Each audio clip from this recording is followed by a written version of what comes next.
Welcome to Keto Meals and Recipes.com. I know we all love desserts, and I truly love making dessert videos. More importantly, we also need nutritious and tasty entrees and side dishes. So today I'm going to show you how to make this creamy French mustard chicken. This is a 1 skillet recipe. It's extremely easy to make, uses simple ingredients, and is all done, as I said, in 1 skillet or pan. And best of all, it takes only about 30 minutes to make. Before continuing, I also want to mention that this recipe can be frozen, so it's a great prep ahead meal. And at the end of the video, I will also explain how to store and also how to freeze this creamy French mustard chicken, as well as make suggestions of how to turn a simple entree into a full meal with several different options. So keep watching. The macronutrient ratio for this creamy French mustard chicken is 2.6 to 1, with 5 grams of total carbs, 0.5 grams of dietary fiber, resulting in 4.5 grams of net carbs, which, by the way, includes the sauce. Now let's begin. The first thing you have to do is preheat your oven to 400 degrees Fahrenheit or 200 degrees Celsius. And the next thing I'd like to go through in a fair bit of detail, because I haven't done this before, is how to clean your chicken before using it in any recipe. I always do the following for my chicken, which you should do because you should clean off any residue left by the meat packing and processing and the butcher, or by people who package it into those styrofoam packages for grocery stores. I also want to mention that this recipe uses chicken thighs, as the original French recipe suggests. Now, to wash my chicken thighs, I get a large bowl, fill it with water, and add several tablespoons of white vinegar. Stir to combine the vinegar with the water, and then place the chicken pieces into the water. You can swish the pieces in the water and then just let them soak for about 5 minutes. It doesn't take a long time to get all the residue off. As you can see, after 5 minutes, the water looks very dirty, with these little bits of residue or skin and fat and whatever else floating on the surface. Kind of gross. This may be a personal thing, but I just find it more reassuring to make sure that the chicken is safe before I start cooking. Pour the dirty water out of the bowl and refill with fresh water and swish it around or let it sit for a few seconds. As you can see, even the second rinse is not yet clear. So after dumping this water, I also like to rub the surface of the skin as I'm rinsing it under running water. After rinsing, place the pieces on a paper towel and use a few sheets of paper towel to pat dry both the top and the bottom of the chicken. One other benefit that I have discovered with this light vinegar rinse is it also helps to make the skin nice and crispy. After drying both the top and the bottom of each piece, season with salt and pepper. And at this point, you should carefully wash your hands with soap and water. You don't want to do any cross-contamination. The first step in this process is now to use an oven-proof skillet, or as I'm using, a cast iron pan, or you could even use a Dutch oven. Place it on your stovetop, set to medium-high heat, and then leave it there for a few minutes for the pan to heat up. At which point you add the oil and let it heat until the oil is simmering. The next thing you do is place the chicken thighs skin side down into the pan. And then you continue searing until the skin is golden brown. It took about 5 minutes for my chicken to get nice and crispy. At which point use your tongs to flip each piece to the other side and cook for about 2 minutes. You don't need to or want to cook the chicken all the way through, so transfer each piece onto a plate. And if you're doing 2 batches, because your skillet is a bit smaller, fry the second batch as you did the first, and then remove these pieces and put them on a platter. But one of the things you should do is leave all the oil and drippings that are left in the pan, because you're going to use them for the next step. Now we're going to make the sauce base. So drop in your shallots and cook them over medium heat for about 1 minute. Then pour in the chicken broth, the white vinegar, both the smooth mustard and the whole grain mustard, and stir everything very well to combine. Then bring this sauce to a brisk simmer, and once it's simmering, continue cooking for 5 more minutes. This will develop all the flavors in this incredible sauce.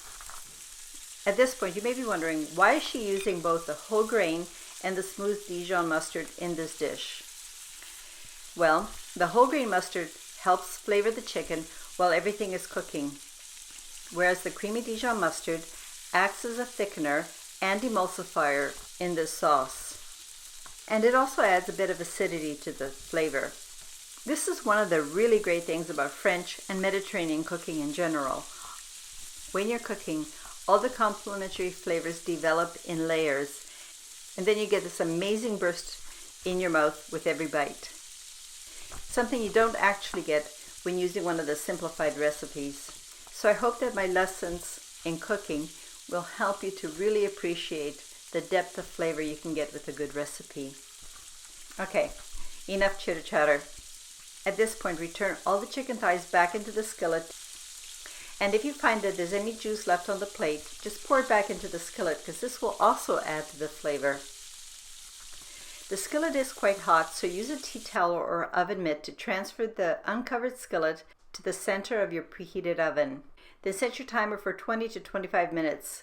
How long it has to stay in the oven will depend on how thick your thighs are, so judge accordingly. Then when your timer goes off, simply take it out of the oven and place the pot on your stovetop element. I'm going to finish the sauce on the stovetop, but first I'm going to remove the chicken pieces and place them on a platter. This will make it much easier to stir things in. The final thing you're going to add to this sauce to make it exquisite is the heavy cream, which you pour in, stir very well to integrate, and then cook for 5 minutes on medium heat. The reason you're taking the time to cook the cream in this sauce is because you want to remove the raw cream taste. And giving it that extra 5 minutes of cooking time really enhances all the flavors in the sauce. And the other reason you're using the cream at this point is because it brings the sauce together and transforms it into a luxurious and velvety thick texture. And that's all the cooking you have to do, so turn off your element. Reposition your chicken thighs back in the sauce, and this time skin side up. Doesn't this look absolutely gorgeous and mouth-watering? If you're not plating individually, you should serve this whole thing in the skillet as it is. I keep forgetting about the garnish, so if you want to add a little bit more color to this final presentation, just sprinkle a bit of the chopped parsley or cilantro on top. To me, this looks like something you'd get at a really nice French restaurant. And taking care to give it a nice visual presentation, I think really enhances the whole meal experience, whether you're serving it just for yourself because you deserve it, or for your whole family.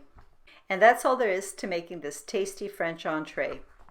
If you like chicken, I'm confident that you and your entire family, or whomever you're serving it to, whether they're keto, low carb, gluten-free, or whatever, will absolutely love this French country-style main dish.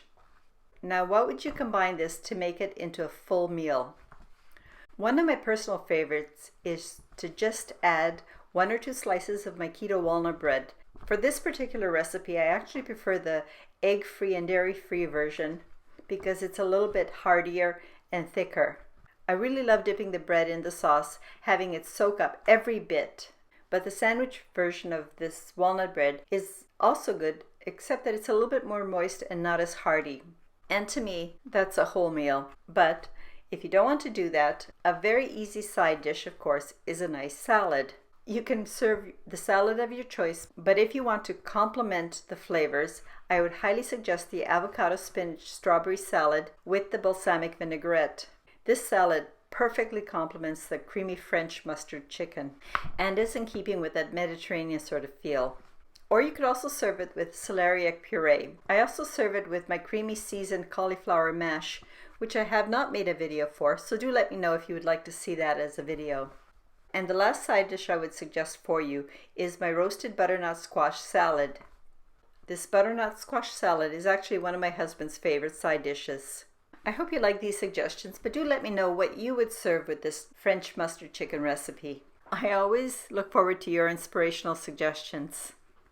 Now here's what you do with your leftovers. In short, your leftovers can be stored in a glass container in your fridge for about 5 days. Alternatively, store the chicken pieces and the appropriate amount of sauce in a glass airtight container that's freezer safe. This will last in your freezer for several months. I truly hope that you have found this amazing creamy French mustard chicken an interesting and useful recipe, and I hope you give it a try. And if you do like this recipe video, please give it a thumbs up, forward and share the link with someone that you know, leave me a comment, or just say hi. I absolutely love hearing and corresponding with all of my viewers. Until next time, have a very happy and healthy day. Cheers!